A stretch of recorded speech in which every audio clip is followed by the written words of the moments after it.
សូមស្វាគមន៍មកកាន់រឿងខ្មោចឡងចំណងជើងថាវិញ្ញាណយាមសសរជាន់ទី13សូមអញ្ជើញទស្សនាដោយក្តីរន្ធត់និងព្រឺក្បាលទាំងអស់គ្នាសុកបានដល់ចូលមកក្នុងស្នាក់ការសន្តិសុខជាន់ក្រោមជាលើកដំបូងដើម្បីទទួលការងារគាត់មើលទៅកន្លែងធ្វើការដែលមានសម្ភារចាស់ជំរុលនិងមានធូលីដីដេដាពូឆៃដែលជាសន្តិសុខចាស់បានហុចឯកសណ្ឋានឲ្យសុកដោយទឹកមុខស្រពោនគាត់មិនបាននិយាយអ្វីច្រើនទេក្រៅពីប្រាប់ឲ្យសុកត្រៀមខ្លួនសម្រាប់វេនយប់ពូឆៃបាននាំសុកដើរមើលចំហ្វឹងអាគារដ៏ធំស្កឹមស្កៃនេះគាត់បានចង្អុលទៅកាន់ដីលោតកប់ខ្មោចចាស់ក្រោយអាគារដែលនៅជិតនោះពូឆៃនិយាយទាំងញ័រមាត់ថាកន្លែងនេះពីមុនជាកន្លែងកប់សពដែលគ្មានញាតិសុកមានអារម្មណ៍ព្រឺសម្បូរខ្នងភ្លាមនៅពេលឮសម្ដីនោះមេឃចាប់ដោនងងឹតហើយខ្យល់ត្រជាក់បានបោកមកប៉ាក់ខ្លួនសុក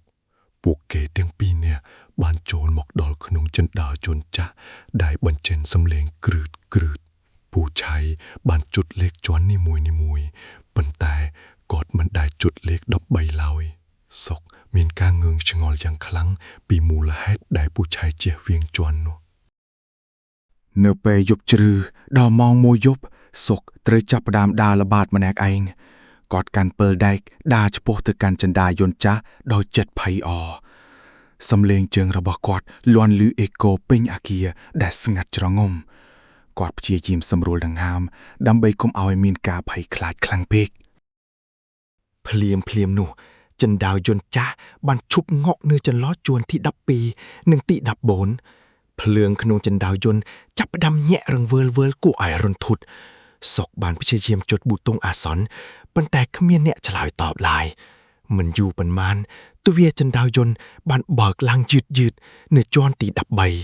13សុកបានឈានជើងចេញមកក្រៅហើយឃើញខ្លួនឯងស្ថិតក្នុងច្រករបៀនងងឹតជាន់ទី13ទីនេះមានក្លិនឆ្អាបឈាមនិងក្លិនដីសើមចេះមកប៉ះច្រមុះយ៉ាងខ្លាំងពិលដែករបស់គាត់ចាប់ផ្ដើមរលត់ធ្វើឲ្យបរិយាកាសកាន់តែគួរឲ្យខ្លាចគាត់ព្យាយាមដើររកផ្លូវត្រឡប់ទៅវិញប៉ុន្តែច្រកផ្លូវហាក់ដូចជាវែងគ្មានទីបញ្ចប់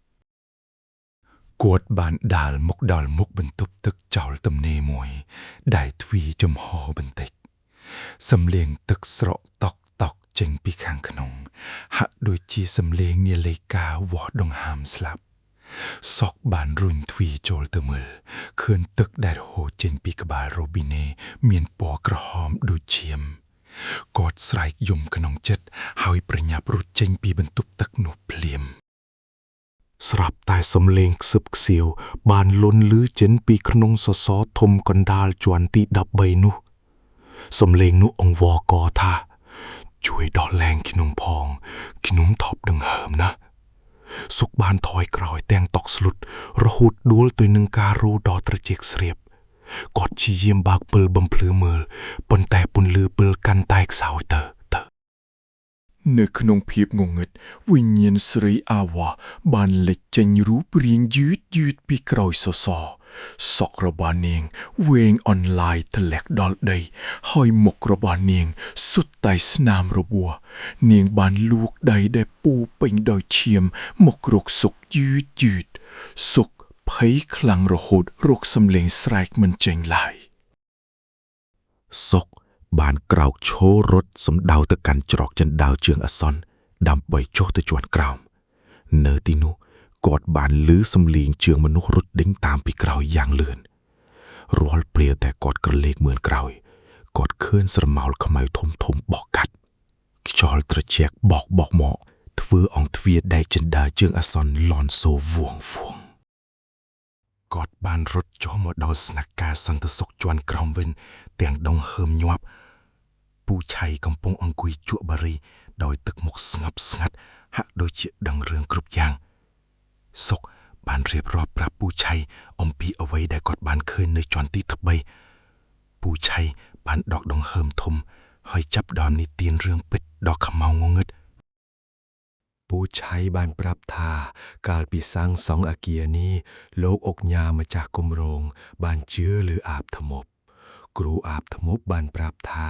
ត្រូវយកមនោរស់មកបញ្ចុះក្នុងសសរដើម្បីធ្វើជាវិញ្ញាណយាមអគារក្មេងស្រីម្នាក់ដែលជាអ្នកធ្វើការសំណង់ត្រូវបានគេសម្លាប់យ៉ាងព្រៃផ្សៃនៅទីនោះវិញ្ញាណរបស់នាងត្រូវបានឃុំឃាំងក្នុងសសរធំកណ្ដាលជាន់ទី13រហូតមកដល់សព្វថ្ងៃសុកមានអារម្មណ៍ក្តៅក្រហាយនិងអាណិតដល់វិញ្ញាណស្រីម្នាក់នោះយ៉ាងខ្លាំងគាត់សម្រេចចិត្តថានឹងត្រឡប់ជាជាន់ទី13វិញដើម្បីជួយដោះលែងនាងពូឆៃបានហាមឃាត់ប៉ុន្តែសុកមិនស្ដាប់ឡើយព្រោះគាត់យល់ពីការឈឺចាប់គាត់បានយកញញួរធំមួយចេញពីឃ្លាំងដាអ៊ីវ៉ាន់យប់បន្ទាប់សុកបានឡើងទៅកាន់ជាន់ទី13ម្ដងទៀតតាមច្រកចិន្តាជើងអាសានលើកនេះគាត់មិនមានអារម្មណ៍ភ័យខ្លាចដូចមុនឡើយប៉ុន្តែមានចិត្តចង់សងសឹកនៅពេលគាត់ទៅដល់មុខសសរធំកណ្ដាលជាន់ទី13គាត់ឃើញឈាមកំពុងហូរចេញមកក្រៅសំឡេងយំសោកបានលាន់ឮពេញច្រករបៀងងងឹតជាន់ទី13នោះសុកបានចាប់ដាំប្រើញញួរវៃបំបីសម្បុកបេតុងនៃសសរនោះយ៉ាងខ្លាំងរាល់ដងដែលញញួរវៃត្រូវសសរមានសំឡេងស្រែកឈឺចាប់លន់ចេញមកយន្តបញ្ចុះវិញ្ញាណដែលបិទជាប់នោះបានចាប់ដាំឆេះឡើងដោយឯងក្លិនស្អុយរលួយបានភីចេញមកក្រៅធ្វើឲ្យសុកស្ទើរតែថប់ដង្ហើមស្លាប់ស្រាប់តែភ្លើងអគ្គិសនីបានដាច់ងងឹតឈឹងពេញអគារទាំងមូលនៅក្នុងបន្ទប់អគ្គិសនីជាន់ទី13មានសំឡេងផ្ទុះឆេះយ៉ាងខ្លាំងគួរឲ្យរន្ធត់សុកបានប្រើពេលដែករបស់គាត់បំភ្លឺមើលទៅក្នុងប្រហោងសសរដែលគាត់ទើបតែវៃបំបែកគាត់បានឃើញរលាដក្បាលមនុស្សដែលមានសក់វែងជាប់នៅទីនោះវិញ្ញាណស្រីអាហួសបានលេចចេញមកម្ដងទៀតប៉ុន្តែលើកនេះនាងមានទឹកមុខស្រទន់ជាងមុននាងបានចង្អុលទៅកាន់ជញ្ជាំងម្ខាងទៀតនៃច្រករបៀងងងឹតជាន់ទី13សុកបានដើរទៅមើលតាមការចង្អុលបង្ហាញរបស់វិញ្ញាណនោះគាត់បានឃើញរូបថតចាស់ៗរបស់កម្មករសំណង់ដែលបានបាត់ខ្លួននៅក្នុងរូបថតនោះគាត់បានឃើញពូឆៃកាលនោះក្មេងកំពុងឈរក្បែរលោកឧកញ្ញាសុកចាប់ដៅសង្ស័យថាពូឆៃក៏មានចំណែកក្នុងរឿងអមនុស្សធម៌នេះដែរភ្លាមនោះសំឡេងជើងធ្ងន់បានដើរមកជិតសុកពីខាងក្រោយពូឆៃបានមកដល់ទីនោះជាមួយដំបងដៃក្នុងដៃនិងភ្នែកក្រហមងាំងពូឆៃបាននិយាយថាឯងមិនគួរដឹងរឿងច្រើនពេកទេសុកអើយអាថោកំបាំងនេះត្រូវតែនៅជាមួយសសរជាន់ទី13ជារៀងរហូតពូឆៃបានស្ទុះមកវេសុកប៉ុន្តែវិញ្ញាណស្រីអោសបានរារាំងគាត់ទុកនាងបានប្រើកម្លាំងវិញ្ញាណបោកពូឆៃទៅទង្គិចនឹងជញ្ជាំងបេតុងសុកបានឆ្លៀតឱកាសនោះរត់ទៅកាន់បន្ទប់អគ្គិសនីជាន់ទី13ដើម្បីរកជំនួយប៉ុន្តែនៅទីនោះគាត់បែរជាឃើញសាកសពជាច្រើនដែលត្រូវបានគេលាក់ទុកសាកសពទាំងនោះជាសន្តិសុខមុនដែលបានដឹងរឿងអាថកំបាំងនេះ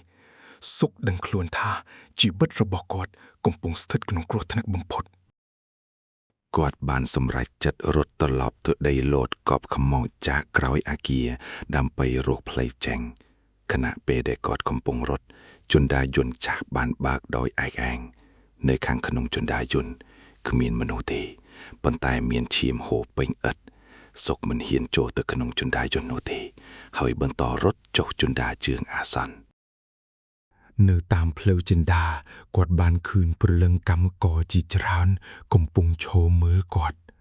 ពួកគេមានសម្ភារស្លេកស្លាំងនិងមានភ្នែកធ្លាក់ចេញមកក្រៅគួរឲ្យរន្ធត់សុកព្យាយាមមិនសម្លឹងមើលពួកគេហើយបន្តរត់ចុះទៅជាន់ក្រោមឲ្យលឿនបំផុតសំឡេងខ្យល់បក់លាន់ដូចជាសំឡេងមនុស្សសើចចំអកឲ្យរូបគាត់នៅពេលគាត់មកដល់ជាន់ក្រោមគាត់បានឃើញលោកអុកញ៉ាឈរនៅមុខច្រកចេញលោកអុកញ៉ាមើលទៅមិនចាស់ទៅតាមអាយុឡើយព្រោះប្រៅមុនអាគមជួយគាត់បានសើចដាក់សុកហើយនិយាយថា ឯង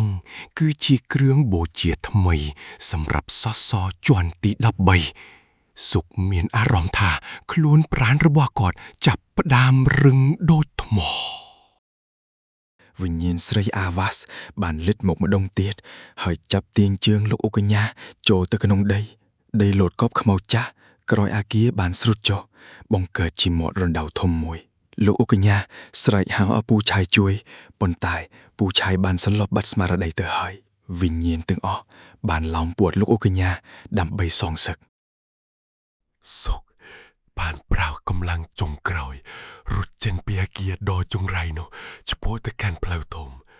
គាត់មិនហ៊ានងាកក្រោយមើលសូម្បីតែបន្តិចឡើយសំឡេងស្រែករបស់លោកឧកញ្ញាលាន់លើកន្ត្រាក់អារម្មណ៍ពេញផ្ទៃមេឃងងឹត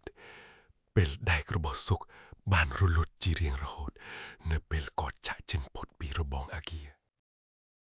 ព្រឹកឡើងប៉ូលីសបានមកដល់កន្លែងកើតហេតុតាមការរាយការណ៍របស់សុកពួកគេបានពិនិត្យមើលសសរធំកណ្ដាលជាន់ទី13ដែលបែកបាក់នោះអ្វីដែលពួកគេបានរកឃើញគឺគ្រោងឆ្អឹងមនុស្សរាប់សិបនាក់បង្កប់ក្នុងជញ្ជាំងអាគារនេះត្រូវបានបញ្ជាឲ្យផ្អាកការសាងសង់និងបិទចោលជាស្ថាពរទោះបីជាអាគារត្រូវបិទក៏ដោយប៉ុន្តែញាក់ភូមិក្បែរនោះនៅតែឮសំឡេងយំរៀងរាល់ម៉ោង3ទៀបភ្លើងនៅជាន់ទី13តែងតែភ្លឺឡើងដោយឯកឯងគ្មានអ្នកណាម្នាក់ហ៊ានចូលទៅជិតដីលោតកប់ខ្មៅចាស់ក្រោយអាគារនោះទៀតឡើយ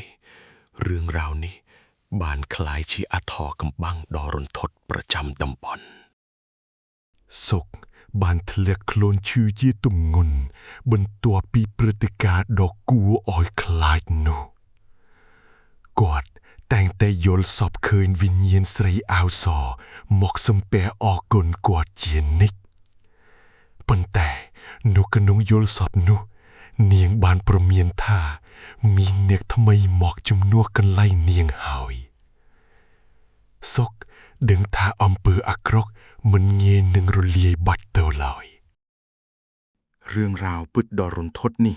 បានបញ្ចប់ដោយការរកឃើញថាសាកសពពូឆៃបានបាត់ខ្លួនអ្នកខ្លះនិយាយថាគាត់បានក្លាយជាអ្នកយាមសសរម្នាក់ទៀតជំនួសក្មេងស្រីនោះរូបភាពចុងក្រោយដែលគេឃើញគឺស្រមោលបរិសម្នាក់ខាន់ពិលដើរនៅជាន់ទី13វិញ្ញាណយាមសសរជាន់ទី13នៅតែមានវត្តមានដើម្បីរងចាំជនរងគ្រោះបន្ទាប់